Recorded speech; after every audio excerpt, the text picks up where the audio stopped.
बिस्मिल्लाहिर्रहमानिर्रहीम। अस्सलाम वालेकुम नादरीन, आप यूट्यूब चैनल देख रहे हैं। मैं इमरान खान हूँ।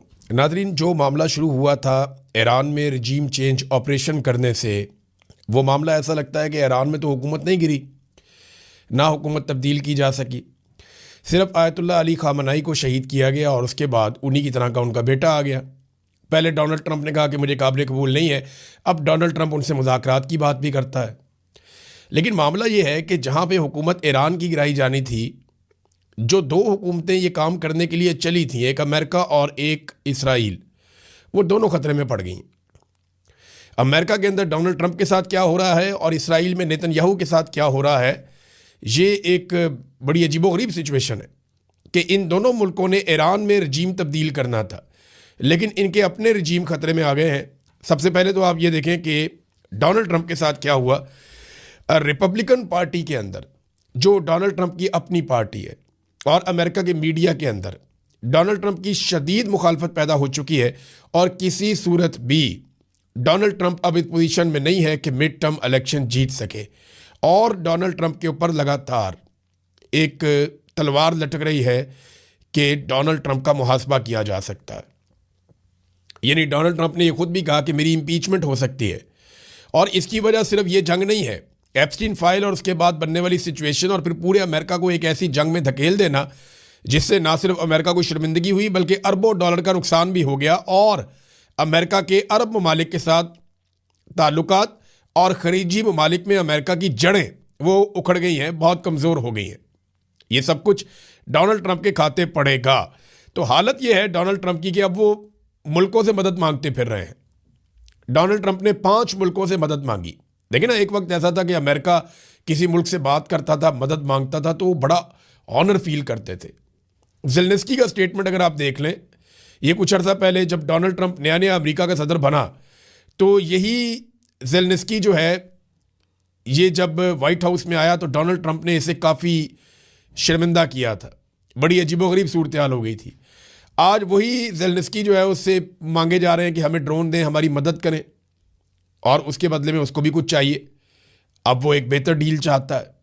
एक दौर था कि अमेरिका ये कह रहा था कि यूक्रेन के जितने भी मिनरल्स हैं उस पर हमारा हक है, हमें वो दिए जाएं, और आज सूरत हाल क्या है। ये तो चले यूक्रेन की बात है, लेकिन अमेरिका ने जिन 5 बड़े ताकतवर मुल्कों से मदद मांगी, उनमें एक चाइना है, एक फ्रांस है, एक बरतानिया है, एक जापान है और एक जनूबी कोरिया।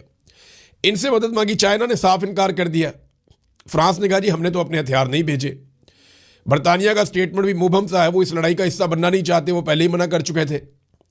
जापान ने कोई अभी तक जवाब दिया नहीं, और कोरिया ने भी कोई वाज़ेह जवाब नहीं दिया।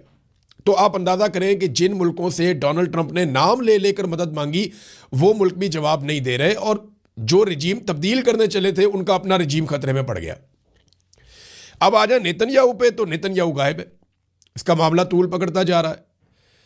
पिछले साल आपको याद है जब ईरान ने बमबारी की थी, तो जो बिल्डिंग तबाह हुई थी उस पर खड़े होकर नेतन्याहू ने बताया था कि मैं यहां पे हूं, और एक जेस्चर शो किया था।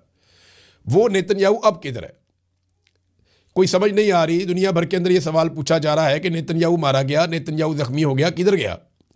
लेकिन 2-3 पॉसिबिलिटीज है ना सामने ना आने की। अपनी मौजूदगी का सबूत नेतन्याहू नहीं दे पा रहा, हालांकि देना चाहिए। जो वीडियो नेतन्याहू की आती है उसके ऊपर इल्ज़ाम लगता है कि ये आर्टिफिशियल इंटेलिजेंस की वीडियो है।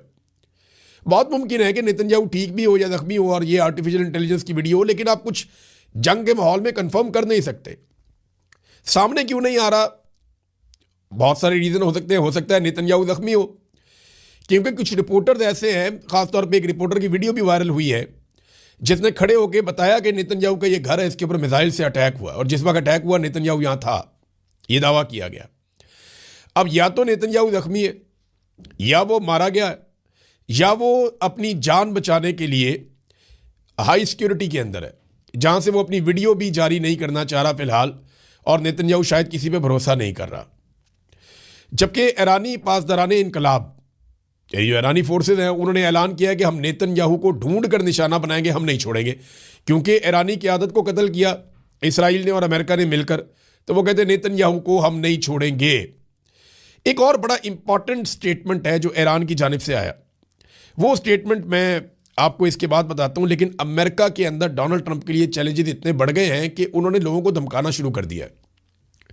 खास तौर पे अमेरिकी मीडिया को निशाना बनाया जा रहा है और ये कहा जा रहा है कि जो आपके लाइसेंस हैं वो मनसूख कर दिए जाएंगे मीडिया के, अगर आपकी रिपोर्टिंग पे हुकूमत को एतराज़ होगा। हुकूमत को एतराज़ ये है कि वो उनको लगता है कि सही रिपोर्टिंग नहीं हो रही, फैक्ट्स सही तरह बयान नहीं किए जा रहे, बल्कि ईरान की गुड्डी चढ़ाई जा रही है और डोनाल्ड ट्रंप को और अमेरिका को इससे नुकसान हो रहा है। इसी तरह पाकिस्तान के अंदर भी पाकिस्तान की मिलिट्री एस्टेब्लिशमेंट पाकिस्तान की मीडिया को दबाती है, हर वक्त दबाती है। कभी हुब्बुल वतनी के नाम के ऊपर, कभी गद्दारियों के सर्टिफिकेट बांट के, कभी मुकदमात करके, कभी करप्शन के नाम पे, कभी लाइसेंस के नाम पे, कभी किसी और मामले में ब्लैकमेल करके। तो मीडिया को पाकिस्तान की मिलिट्री एस्टेब्लिशमेंट दबाती है। ऐसे ही वहाँ पे अमेरिका में ये सिलसिला अब शुरू हुआ।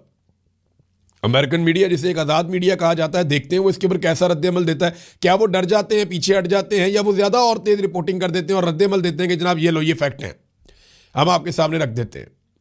अमेरिकन मीडिया ने जो फैक्ट्स अब तक बताए हैं उनके मुताबिक अमेरिका ये जंग जीत नहीं रहा, और ये सौदा अमेरिका में नहीं बिक रहा कि ये अमेरिका की जंग थी। ज़्यादातर लोग ये कहते हैं कि ये जंग अमेरिका की नहीं, बल्कि अमेरिका इस जंग में इसराइल की वजह से उतरा है। और डोनाल्ड ट्रंप के उतरने की वजह ये बताई जाती है कि डोनाल्ड ट्रंप को एप्स्टीन फाइल का खतरा था, और इस खतरे ने डोनाल्ड ट्रंप को जंग में उतरने पर मजबूर किया। अब जो अमेरिकी सहाफ़ी हैं टक्कर कार्लसन, उनका एक स्टेटमेंट आया ऐसे में, उन्होंने कहा कि अमेरिकी हुकूमत मुमकिना तौर पर CIA के मुजरिमाना रेफरल के ज़रिए उन्हें गिरफ्तार करने की तैयारी कर रही है। रिपोर्ट्स के मुताबिक दावा किया गया है कि जो टक्कर कार्लसन है उसने जंग शुरू होने से पहले ईरानी रहनुमाओं के साथ कई मुलाकातें और राब्ते किए थे, और जनाब ये कानून की खिलाफ वर्जी है। कार्लसन ये कहता है, ये वो सहाफ़ी है टक्कर कार्लसन जिसने डोनाल्ड ट्रंप से मुलाकात भी की थी जंग से पहले, और इसने डोनाल्ड ट्रंप को समझाया था कि मुझे इसकी समझ है, आप फंस जाएंगे, आप ये ना करें। डोनाल्ड ट्रंप ने इसकी बात नहीं मानी, और अब जब ये उसकी मुखालफत करता है, टीवी पर बैठ के फैक्ट्स सामने लेकर आता है, इसको सुना जाता है बहुत ज़्यादा अमेरिका में, तो डोनाल्ड ट्रंप की शोहरत को नुकसान पहुंच रहा है। अब ये शख्स कहता है कि हुकूमत ने उन पर जासूसी की है, उनके पैगामात खुफिया तरीके से पढ़े हैं, और अब उन्हें जिस तरह जुलियन असांज का केस था या जैसे एडवर्ड स्नोडन का केस था, उस तरह से कैद करने की कोशिश की जा रही है। ये दावा किया है टक्कर कार्लसन ने। तो अमरीकी इतने परेशान है, अमरीकी हुकूमत, और हत्ता के रिपब्लिकन पार्टी के अंदर से मुखालफत शुरू हो गई है कि ये तो इसराइल की जंग थी, आपने अमेरिका को इस जंग के अंदर क्यों धकेल दिया, और अमेरिका को इसका नुकसान हो रहा है। सबसे बड़ा नुकसान तो अमेरिका की जो चौधराहट है वो खतरे में पड़ गई है। अब एक तरफ मीडिया को धमकियां, एक तरफ इंटरनल प्रॉब्लम, तो ईरान का रजीम चेंज करते करते अपना रजीम फंसवा लिया। और ट्रंप की जहनी हालत कुछ इस तरह है कि ये एक ट्वीट ट्रंप का अगर आप पढ़े ना तो आपको उससे आइडिया हो जाएगा। यानी ये BBC ने इसको रिपोर्ट किया, आपको यहां से ट्रंप की इस वक्त जहनी हालत का अंदाज़ा हो जाएगा। उन्होंने कहा कि ईरान डील करना चाहता है लेकिन वो तैयार नहीं है। ट्रंप ने अहम ईरानी जजीरे खार्क को मुकम्मल तौर पर तबाह करने का दावा करते हुए कहा कि मज़ा लेने के लिए शायद हम उसे चंद बार और निशाना बनाएं, मज़ा लेने के लिए। यानी डोनाल्ड ट्रंप ये बता रहे हैं, सैनी कैफियत का आप अंदाज़ा करें कि वो बमबारी मज़ा लेने के लिए भी करते हैं। ये एक ऐसी कैफियत में डोनाल्ड ट्रंप आ गया जहां पे कॉन्फिडेंस नहीं रहा। अब वो लोगों को कॉन्फिडेंस देने के लिए कि हम बहुत ताकतवर हैं, हम बहुत बहादुर हैं, ये देखें हम तो शुगर लगाने के लिए भी बम मार सकते हैं। जो आदमी मज़ा लेने के लिए बमबारी की बात कर रहा है ना, किसी और टारगेट के अलावा, यानी थोड़े दिन पहले उन्होंने कहा जी बड़ा फन होता है, बड़ा मज़ा आता है जब हम जहाज़ों को डबो देते हैं, उनके बंदों समेत समंदर की गहराइयों में गर्क कर देते हैं, बड़ा मज़ा आता है, डोनाल्ड ट्रंप ने कहा था। फिर डोनाल्ड ट्रंप ने अब कहा कि जजीरे के ऊपर दोबारा अटैक करेंगे मज़ा लेने के लिए। तो फिडे मुंह उन लोगों के ऊपर जिन्होंने ऐसे शख्स को अमन के नोबेल इनाम के लिए नामजद किया। मेरी तरफ से तो फील्ड मार्शल आसिम मुनीर और शहबाज शरीफ शाबाश के मुस्तहिक हैं कि उन्होंने एक ऐसे शख्स को अमन के नोबेल इनाम के लिए नामजद किया और उसे खड़े होकर बार बार सलूट मारे, उसकी तारीफें की, उसके जूते पॉलिश किए। जो शख्स ये कहता है कि वो मज़ा लेने के लिए बमबारी करता है। अब अंदाज़ा कर लें कि कैसी ज़हनियत है डोनाल्ड ट्रंप की इस वक्त, और कैसी ज़हनियत है उन लोगों की जो उसको अमन के नोबेल इनाम के लिए नामजद कर रहे हैं। अली लारंजानी ने एक बहुत इम्पॉर्टेंट बात की है, और इसको जनाब फेंका नहीं जा सकता, इसके ऊपर सबको गौर करना पड़ेगा, क्योंकि ये मैंने आपको 2 दिन पहले भी एक वीलॉग में बताया था कि कुछ ऐसी इतलात आ रही हैं। अली लारंजानी ये कहते हैं कि मैंने सुना है कि एप्स्टीन की टीम के बाकी मानदा अरकान ने 9/11 जैसा एक और वाकया रूनुमा करने और उसका इल्ज़ाम ईरान पर लगाने की साजिश तैयार कर ली है। मैंने आपसे कहा था ना कि कोई ना कोई वाकया या तो ईरान की सराउंडिंग में होगा, या अमेरिका के साथ कोई बड़ा वाकया होगा, या खलीज के अंदर कोई ऐसी कार्रवाई डाली जाएगी जिसके बाद ईरान के ऊपर इल्ज़ाम लगाकर बड़े हमले किए जा सकते हैं। अब ये ईरान के अंदर से डॉक्टर अली लारंजानी यही बात कर रहे हैं और ये बता रहे हैं कि ईरान पर इल्ज़ाम लगाने की साजिश तैयार की गई है। ईरान बुनियादी तौर पर इस तरह के दहशतगर्दाना प्रोग्रामों का मुखालिफ है, यानी ऐसा कुछ भी हुआ तो ईरान उसकी मुखालफत करता है। ईरान दहशतगर्द मुल्क नहीं है। वैसे भी ईरान ने अभी तक जो अटैक किए हैं अमेरिका के मालियाती और फौजी अड्डों पे किए हैं। मालियाती अड्डों पे इसलिए कि ईरान के अंदर बहुत सारे मालियाती इदारे तबाह किए गए, तो उन्होंने कहा जी हम भी करेंगे फिर। लेकिन अटैक उन्होंने अमेरिकन एसेट्स के ऊपर किए हैं, अरबों पे नहीं किए, और सिविलियन को निशाना ईरान ने अभी तक नहीं बनाया। इसकी गवाही अमेरिका के अंदर से भी आई है। अब वो ये कहते हैं कि हमारी लड़ाई जो है वो अमरीकी अवाम के साथ कोई हमारी जंग नहीं है, ना उनसे हमारी मुखालफत है। ये तो जिन्होंने जंग मुसल्लत की है अब उनसे लड़ रहे हैं। तो ये उन्होंने कहा कि एक फॉल्स फ्लैग ऑपरेशन हो सकता है, 9/11 टाइप का कोई वाकया जिसकी प्लानिंग की गई है। अब पता नहीं ये वाकया कब होता है, कहाँ किया जाता है, लेकिन ईरान ने वक्त से पहले इसको आगाह किया है। तो मेरे ख्याल में सबको इस पे ज़हनी तौर पे तैयार रहना चाहिए। ईरान ने सऊदी अरब पे होने वाले जो ड्रोन हमले हैं और जो मिसाइल हमले हैं उनसे अपने आप को अलग कर लिया। उन्होंने कहा ऐलान ला ताल्लुक की हमने किए ही नहीं, हमने सिर्फ फौजी अड्डों को निशाना बनाया। सऊदी अरब के अंदर जो दीगर तनसीबात को निशाना बनाया गया है, चाहे वो ड्रोन आए हैं चाहे वो मिसाइल आए हैं, उनका ईरान के साथ कोई ताल्लुक नहीं है, ये उन्होंने दावा किया। और ये भी कहा कि सऊदी अरब इसकी एक तहकीकात करवा ले, इसकी एक इंक्वायरी करवा ले कि ये ड्रोन्स और मिसाइल कहाँ से आए हैं। इसका इल्ज़ाम ईरान जो है वो इसराइल और अमेरिका पे लगाता है। वो ईरानी फ़ौज के तर्जुमान ने भी ये कहा और ईरान के वज़ीर ख़ारजा ने भी यही बात की। वो यही बात करते हैं और बार बार ये बात करते हैं कि ये हम नहीं कर रहे। अमरीकियों ने हमारे ड्रोन जैसा एक ड्रोन तैयार किया है, इसके ज़रिए अरब ममालिक में कुछ मकामात को निशाना बना रहे हैं, ये भी ईरानी वज़ीर ख़ारजा ने कहा है। तो उन्हें यह लगता है कि तहकीकाती कमेटी बना लें और इसके अंदर बेशक ईरान को भी शामिल कर लें। ईरानी वज़ीर ख़ारजा ने कहा कि मुमकिन है कि अरब ममालिक में शहरी अहदाफ पर होने वाले हमलों के पीछे इसराइल हो। ईरान ने खलीजी ममालिक में किसी भी शहरी या रिहायशी इलाके को निशाना नहीं बनाया। अमरीकी साख्ता ड्रोन लोकस भी खित्ते में अहदाफ पर हमलों में मुलव्वस हो सकता है। तेहरान ऐसे इक़दाम को खुशामदीद कहता है जो जंग के मुकम्मल खात्मे की तरफ ले जाएं। अब ये ईरान कह रहा है जी हम नहीं मार रहे। अच्छा, जो स्टेटमेंट सऊदी अरब की जानिब से आ रहे हैं, देखें मोहम्मद बिन सलमान फ़िलहाल खामोश हैं, लेकिन जो उनके बहुत करीबी लोग हैं वो जब बात करते हैं तो वो मोहम्मद बिन सलमान की बात होती है। वहाँ सऊदी अरब में ऐसा नहीं होता कि MBS कुछ और सोच रहे हैं और बाकी सारे लोग कुछ और कह रहे हैं। अब यहाँ पे जो एक दो टोक जवाब आया सऊदी अरब की जानिब से, यानी सऊदी अरब के शहज़ादा तुर्की अल फैसल हैं, ये बहुत इंपॉर्टेंट शख्सियत हैं, ये साबिक इंटेलिजेंस के सरबराह भी हैं सऊदी अरब के, और ये रॉयल फैमिली है। ये वही बात करते हैं जो सऊदी अरब की बात होती है।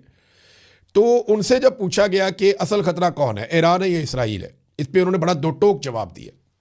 उन्होंने कहा इस वक्त असल ख़तरा बिलाशुबा इसराइल ही है, जो हद से ज़्यादा ताकत हासिल कर चुका है और अब पूरे खित्ते को धमकाने लगा है। इसराइल ही मसाइल को हवा दे रहा है और उसे काबू में लाना ज़रूरी है। ये जनाब सऊदी अरब की सोच है। देखिए, अरब ममालिक ने ना बड़ा रिस्ट्रेंट का मुजाहरा किया है। जिस तरह ईरान ने इन ममालिक के अंदर अमरीकी फ़ौजी तनसीबात को निशाना बनाया, अरब ममालिक इस बात को समझते हैं कि ये फ़ौजी तनसीबात को निशाना बनाया जा रहा है, और अरब ये बात भी अब समझते हैं कि ये अमरीकी फ़ौजी तनसीबात जो यहाँ पे अड्डे मौजूद थे, ये अरबों की हिफाजत के लिए नहीं थे, ये अमरीकी मफाद के लिए थे। अरबों डॉलर भी हमसे ले लिए और तब हिफाजत करने का वक्त आया तो सिर्फ इसराइल की हिफाजत के ऊपर तवज्जो दी गई। ये बात अब अरब समझते हैं और ये बात वो बरमला कर भी रहे हैं। उनके तजियाकार ये बात कर रहे हैं, उनका मीडिया ये बात कर रहा है, और अरब हुकूमतें उनको ये बात करने से रोक भी नहीं रही। वहाँ पर डेमोक्रेसी नहीं है कि आप कोई भी बात करें। वहाँ जो बात होती है वो एक पॉलिसी के तहत होती है और वो सब लोग ऐसी ही बात कर रहे हैं। नाज़रीन, एक बार बार बात की जाती है कि भारतीय टैंकर्स को ईरान ने गुजरने दिया और भारत के साथ ईरान के बड़े अच्छे ताल्लुकात हैं। भारत पाकिस्तान का, पाकिस्तान में कई लोग ये गेम उठाते हैं। देखिए, पाकिस्तान में चंद किस्म के लोग हैं जो ईरान की मुखालफत बिला वजह ही कर रहे हैं। एक तो वो लोग हैं जो मौजूदा मिलिट्री रिजीम के बेनिफिशरी हैं। मौजूदा जो मिलिट्री रिजीम है ना, वो ये समझता है कि उनका इक़्तिदार तब तक बाकी रह सकता है जब तक वो ट्रंप को खुश रखेंगे। तो ट्रंप को खुश रखने के लिए ईरान को खुश ना रखना ज़रूरी है, ईरान की मुखालफत करना ज़रूरी है।